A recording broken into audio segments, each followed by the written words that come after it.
साल 1996। Bear Grylls 16,000 feet की ऊंचाई पर थे। सामने प्लेन के दरवाजे पर रेड लाइट ऑन थी। तभी अचानक से लाइट ग्रीन हो जाती है। एक आदमी प्लेन का दरवाजा खोलता है और जोर जोर से चिल्लाता है, गो गो गो। एक एक करके बियर के सारे फ्रेंड्स नीचे जंप कर जाते हैं। बियर थोड़े स्ट्रेस में थे और उनके पैरों में क्रैम्प्स पड़ रहे थे, बट फिर भी बियर नीचे देखते हैं, एक लंबी सांस लेते हैं और एंड में वो भी अपने पैराशूट के साथ नीचे जंप कर देते हैं। 1996 में बियर अपने आर्मी के फ्रेंड्स के साथ अफ्रीका में छुट्टियां मना रहे थे और जिम्बाब्वे में वो स्काई डाइविंग करने आए थे। सब कुछ प्लान के अकॉर्डिंग चल रहा था, बट तभी बियर के साथ एक बहुत बड़ी ट्रेजेडी हो गई। प्लेन से जंप करते ही बियर 200 किलोमीटर पर आवर की स्पीड से नीचे गिरे थे। 15,000 फीट, 10,000 फीट, 5,000 फीट। कुछ ही सेकंड्स के बाद बियर जमीन में सिर्फ 3,000 फीट पर ऊपर होते और फाइनली वो अपना पैराशूट ओपन करते। बट पैराशूट खोलने के बाद भी बियर की स्पीड कम नहीं होती और वो तेजी से नीचे गिरे थे। बियर ने मन ही मन सोचा, मेरी नीचे गिरने की स्पीड कम क्यों नहीं हुई, ये तो बहुत अजीब है। तभी बियर की नजर ऊपर अपने पैराशूट पर जाती है और ऊपर उन्हें कुछ ऐसा दिखता है जिसकी वजह से वो पूरी तरह पैनिक में आ जाते हैं। बियर का पैराशूट हवा में ठीक से नहीं खुला था और इसकी रस्सियां पूरी तरीके से उलझ चुकी थी, जिसकी वजह से बियर की स्पीड कम नहीं हो रही थी और वो तेजी से नीचे गिर रहे थे। बियर ने पैराशूट को सीधा करना चाहा, बट उसमें वो फेल हो गए। नीचे की जमीन अब उन्हें साफ साफ दिख रही थी और कुछ ही सेकंड्स में बियर नीचे क्रैश करने वाले थे। बियर अब और डर गए थे, वो जमीन के काफी पास थे। उन्होंने अपना रिजर्व पैराशूट ओपन करना चाहा, बट अब तक काफी देर हो चुकी थी। 16,000 फीट की ऊंचाई से बियर सीधे नीचे जमीन पर क्रैश हो गए। उनकी स्पीड इतनी ज्यादा थी कि वो जमीन से एक पुतले की तरह बाउंस होकर दूर जाके गिरे और उनके चारों तरफ मिट्टी के धुएं का बादल सा बन गया। बियर डायरेक्टली अपनी पीठ पर गिरे थे और ये क्रैश इतना तेज था कि उन्हें ऐसा लगा जैसे किसी ने उनकी रीढ़ की हड्डी पर पत्थर घुसा दिया। बियर ने खड़े होने की कोशिश करी, पर दर्द इतना तेज था कि वो जमीन पर ठीक से रेंग भी नहीं पा रहे थे। बियर दर्द से रो रहे थे, चिल्ला रहे थे, मगर उनके चारों तरफ सिर्फ रेगिस्तान ही रेगिस्तान। कुछ घंटों के बाद बियर के फ्रेंड्स वहाँ आते हैं। एक कार में उन्हें डाला जाता है और उन्हें पास के हॉस्पिटल में ले जाया जाता है। बियर कहते हैं कि मेरी दर्द इतनी ज्यादा बढ़ चुकी थी कि मैं दर्द से छटपटा रहा था और बार बार बेहोश हो रहा था। हॉस्पिटल पहुंचने में डॉक्टर ने जब मुझे इंजेक्शन लगाया तब जाकर ये दर्द कम हुआ। अगली बार जब बियर को होश आया तो वो एयरपोर्ट के रनवे में थे। उन्हें स्ट्रेचर में लेटाकर वापस फ्लाइट से यूके भेजा जा रहा था। बियर बिल्कुल अकेले थे और फ्लाइट में बार बार वो रोकर खुद को कोस रहे थे, अपने आप को देख बियर, अपने आप को देख, तूने कितनी बड़ी गलती कर दी, सब कुछ खत्म हो गया। वापस यूके पहुंचते ही बियर को हॉस्पिटल में एडमिट करवाया गया, जहाँ उनका एक्सरे होता है और डॉक्टर उनसे आके कहते हैं, बियर तुम्हारे स्पाइन की 3 मेन हड्डियां T8, T10 और T12 टूट गई। बियर, पर डॉक्टर मैं ठीक तो हो जाऊंगा ना, क्या मैं फिर से चल पाऊंगा, बताइए ना। पर डॉक्टर ने इसका कोई जवाब नहीं दिया। उन्होंने बियर से कहा, देखो अभी हम कुछ नहीं कह सकते, तुम्हारी सर्जरी करना भी अभी पॉसिबल नहीं है, बेस्ट यही होगा कि हम वेट करें और तुम्हें रिकवर होने दें। बियर पैरालाइज्ड होते होते बचे थे। बियर की बैक को सपोर्ट करने के लिए मेटल का एक बहुत बड़ा ब्रेस लगाया गया। दर्द इतना ज्यादा था कि बेड से 1 इंच हिलना भी बियर के लिए मुश्किल था। एक्सीडेंट के 60 दिन बाद भी बियर उसी तरह बेड पर पड़े हुए थे। बियर बार बार उस सीन को अपने दिमाग में रिपीट कर रहे थे और खुद को कह रहे थे, तो कितना बड़ा गधा है, पैनिक करने की जगह तो पैराशूट को धीरे से लैंड कर सकता था या फिर टाइम पर रिजर्व पैराशूट खोल सकता था। एक्सीडेंट के 90 दिनों के बाद बियर हॉस्पिटल से घर आ गए, बट अभी भी उनकी हालत सेम थी। बियर बेड में पड़े पड़े यही सोच रहे थे, क्या मैं वापस से आर्मी ज्वाइन कर पाऊंगा, क्या मैं वापस से चल भी पाऊंगा कि नहीं। तभी उनकी नजर उनकी दीवार पर लगे माउंट एवरेस्ट की एक फोटो पर लगी। बियर और उनके पिता का हमेशा से सपना था कि माउंट एवरेस्ट को वो क्लाइंब करे, बट बियर एवरेस्ट चढ़ना तो दूर, इवन खड़े होने की हालत में भी नहीं थे। बट तभी बियर ने कुछ ऐसा कर दिया जो खुद उन्होंने भी एक्सपेक्ट नहीं किया था। पीठ पर मेटल ब्रेस लगे होने के बावजूद बियर अपने बेड से उठे, किसी तरह गिरते पड़ते फोटो तक पहुंचे, उसे वॉल से उतारा और खुद से कहा, चाहे कुछ भी हो जाए, मैं ना सिर्फ वापस पैरों पर चलकर दिखाऊंगा, बल्कि दुनिया के सबसे ऊंचे पहाड़ माउंट एवरेस्ट को भी क्लाइंब करूंगा। बट ये टारगेट बियर के लिए ऑलमोस्ट इम्पॉसिबल था। ब्रिटिश आर्मी ने तब तक एवरेस्ट पर कई मिशन भेजे थे और उनमें से सिर्फ एक मिशन ही सक्सेसफुल हुआ था और इवन के जो माउंटेनियर सक्सेसफुल भी हुए थे वो भी किसी तरह मरते मरते बचे थे और इवन इस जर्नी में इन लोगों को अपने हाथ पैर की उंगलियां तक कटवानी पड़ गई थी। बट इसके बाद भी बियर ने डिसाइड किया कि वो अपने और अपने पिता का सपना पूरा करेंगे। एक्सीडेंट के पूरे 8 महीने और कई हफ्तों तक बेड में पड़े रहने के बाद बियर वापस से रिकवर होना शुरू हो गए। बट तभी बियर को एक और झटका लगा। रिकवर होने के बाद बियर वापस से अपने आर्मी रेजिमेंट में जाते हैं, जहाँ डॉक्टर्स उन्हें बताते हैं कि बियर अनफॉर्चुनेटली अब से तुम पैराशूट जंप नहीं कर पाओगे क्योंकि तुम्हारी स्पाइन वापस से इंजर्ड हो सकती है, ना ही तुम पीठ पर ज्यादा वेट उठा सकते हो। बियर समझ गए थे कि इस इंजरी के साथ अब वो आर्मी में कंटिन्यू नहीं कर सकते। वो रेजिमेंट के कर्नल के पास गए और उनसे कहा, सर मेरा आर्मी में रहने का अब कोई मतलब नहीं है, इस इंजरी के साथ मैं हार्डली यहाँ कुछ कर सकता हूँ, मेरे लिए रिजाइन करना ही सही रहेगा। बियर ने आर्मी से तो रिजाइन कर दिया, बट अब उनके पास ना कोई जॉब थी और ना ही कोई सोर्स ऑफ इनकम। यहाँ तक कि माउंट एवरेस्ट ट्रिप के लिए जो लाखों रुपए उन्हें चाहिए थे वो भी उनके पास नहीं थे। बियर के लिए माउंट एवरेस्ट इस वक्त डू और डाई मिशन बन चुका था। उनके सामने 2 सिनेरियो थे। सिनेरियो 1, अगर वो इसे सक्सेसफुली क्लाइंब करते हैं तो वो ये करने वाले ना सिर्फ ब्रिटेन के यंगेस्ट पर्सन होंगे, बल्कि साथ में उन्हें कहीं स्पॉन्सरशिप या जॉब भी मिलेगी। सिनेरियो 2, दूसरी तरफ बियर के लिए फेल होने के 2 ही मतलब थे, या तो एवरेस्ट जैसे खतरनाक माउंटेन पर उनकी डेथ हो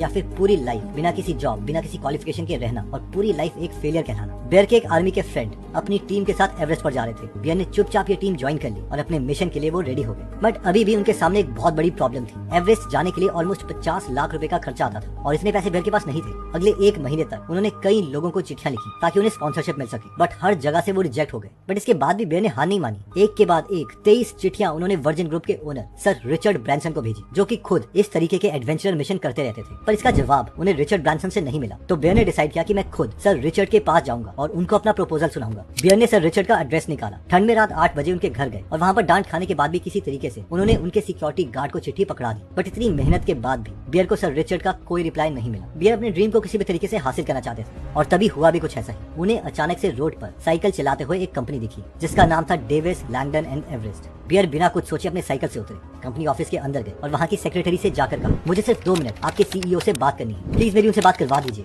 प्लीज। काफी देर तक उस औरत को कन्विंस करने के बाद बियर को सीईओ के ऑफिस ले जाया गया, जहां 2 लोगों ने उनके प्रपोजल को ध्यान से सुना और सरप्राइजिंगली बियर के पैशन और ड्रीम्स को देख के उन्होंने बियर की स्पॉन्सरशिप रिक्वेस्ट को एक्सेप्ट कर लिया। सैकड़ों लेटर्स और रिजेक्शन के बाद फाइनली बियर अब एवरेस्ट में जाने के लिए रेडी थे, बट अभी भी उनकी मुश्किलें खत्म नहीं हुई थी और उनके सामने कई सारे चैलेंजेस थे। 1996 में ही खराब मौसम के कारण 8 लोगों ने एवरेस्ट पर अपनी जान गंवा दी थी और ये एवरेस्ट पर तब तक की सबसे बड़ी ट्रेजेडी थी। बट इसके बावजूद बियर और उनकी टीम ने कई हफ्तों तक प्रैक्टिस की और अपने एक्सीडेंट के पूरे 18 महीने बाद मार्च 1998 में बियर अपनी टीम के साथ एवरेस्ट के बेस कैंप में थे। ऊपर कई हजार फीट की दीवार उनके सामने थी। ऊपर से 1998 में एवरेस्ट में डेथ रेशियो 6:1 था, यानी एवरेस्ट में टॉप पर पहुंचने वाले हर 7 इंसान में से एक आदमी की वहाँ पर डेथ हो रही थी। एवरेस्ट पर पहुंचते ही बियर के टीम लीडर ने उनको डायरेक्शंस दी, हम लोग हर रोज 10 से 11 घंटे की चढ़ाई करेंगे और वापस बेस कैंप पर आएंगे ताकि हम यहाँ की कंडीशन से यूज्ड टू हो जाए। 7 अप्रैल 1998 को बियर ने अपनी टीम मेट्स नीमा और मिक के साथ पहली बार एवरेस्ट को क्लाइंब करना स्टार्ट किया। उनका टारगेट था बेस कैंप से निकलकर ऊपर कैंप 1 तक जाना और वापस से बेस कैंप लौटना। बट जैसे ही बियर और उनकी टीम कैंप 1 के पास पहुंचती है, उन्होंने देखा कि वहाँ ऊपर चढ़ने के लिए लगाई गई सीढ़ियां और रस्सियां डैमेज हो गई और उनका कैंप 1 में वापस आना अब इम्पॉसिबल था। बियर की टीम ने डिसाइड किया कि वो अब वापस बेस कैंप लौट जाएंगे और धीरे धीरे वो सभी नीचे उतरने लगे। कई घंटों तक चलने के बाद बियर काफी ज्यादा थक चुके थे और वो जल्द से जल्द बेस कैंप जाकर रेस्ट करना चाहते थे। बट तभी बियर के साथ कुछ ऐसा हुआ जो उन्होंने दोबारा एक्सपेक्ट नहीं किया था।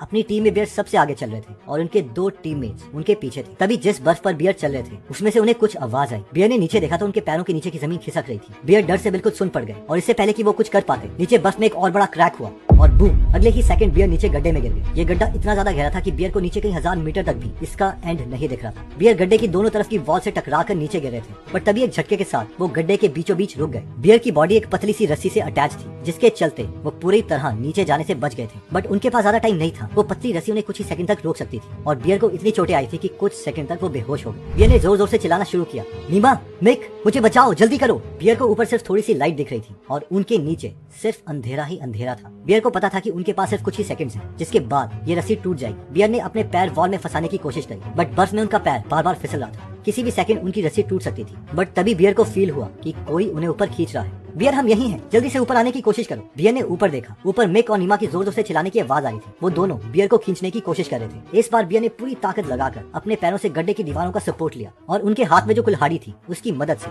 वो धीरे धीरे ऊपर आ गए। जिसके बाद नीमा और मिक ने उन्हें गड्ढे से बाहर खींच लिया। गड्ढे से बाहर निकलते ही बियर जमीन पर लेट गए और जोर जोर से कांपने लगे। इस वक्त बियर सिर्फ 23 साल के थे और ये दूसरी बार था जब वो मरते मरते बचे थे। बियर इतने ज्यादा डरे हुए थे कि वो कांपने लगे और 2 घंटे बाद जब उन्हें वापस बेस कैंप लाया गया तो बियर का कॉन्फिडेंस पूरे तरीके से खत्म हो चुका था। उनकी एल्बो एक टेनिस बॉल की तरह फुली हुई थी और इसमें उन्हें इतनी ज्यादा चोटें आई थी कि डॉक्टर्स ने उन्हें कुछ दिनों तक रेस्ट करने के लिए कहा। बियर डरे हुए थे, उनका कॉन्फिडेंस टूट चुका था, लेकिन फिर भी वो खुद से कह रहे थे, बड़े गोल्स के रास्ते में चैलेंजेस आते ही रहते हैं और आगे जितने भी चैलेंजेस आएंगे मैं हार नहीं मानूंगा। कुछ दिनों तक आराम करने के बाद बियर ने वापस ऊपर क्लाइंब करना शुरू कर दिया। सबसे पहले वो कैंप 1 पर पहुंचे, फिर कुछ दिनों के बाद कैंप 2 पर और फाइनली उससे भी ऊपर कैंप 3 तक वो पहुंच गए। बियर अब एवरेस्ट को समझ चुके थे और अपने फाइनल अटेम्प्ट में वो बेस कैंप से सीधा ऊपर जाने के लिए रेडी थे। बट तभी उनके सामने एक नहीं 2 और बड़ी मुश्किलें आई। कैंप 3 पहुंचने की अगली ही सुबह बियर बुरे तरीके से बीमार हो गए। वो बार बार उल्टियां कर रहे थे और उनके सर में बहुत ज्यादा दर्द हो रहा था। बेस कैंप में डॉक्टर्स ने बियर से कहा, बियर, तुम्हें बहुत ही सीरियस चेस्ट इन्फेक्शन हुआ, अभी तुम एवरेस्ट के टॉप पर नहीं जा सकते, तुम्हें कुछ दिनों तक रेस्ट करना होगा। बट बियर के पास टाइम कम था और कुछ ही दिनों में उन्हें अपना मिशन कंप्लीट करना था। बट बियर चाहते हुए भी अब एवरेस्ट समिट पर नहीं पहुंच सकते थे। कुछ दिनों बाद बियर जैसे ही ठीक होने लगे तभी उन्हें एक और बुरी खबर मिली। अगले कुछ ही दिनों में एवरेस्ट के ऊपर एक बहुत बड़ा तूफान आने वाला था, जिसके बाद एवरेस्ट पर चढ़ना ऑलमोस्ट इम्पॉसिबल था। बियर अभी बीमार थे और उनके पास टाइम काफी कम था। उस दिन पूरी रात बियर ग्रिल्स प्रार्थना करते रहे, प्लीज भगवान मुझे एक चांस दे दो, मुझे जल्दी ठीक कर दो प्लीज। तूफान माउंटेन के पास आ चुका था और बियर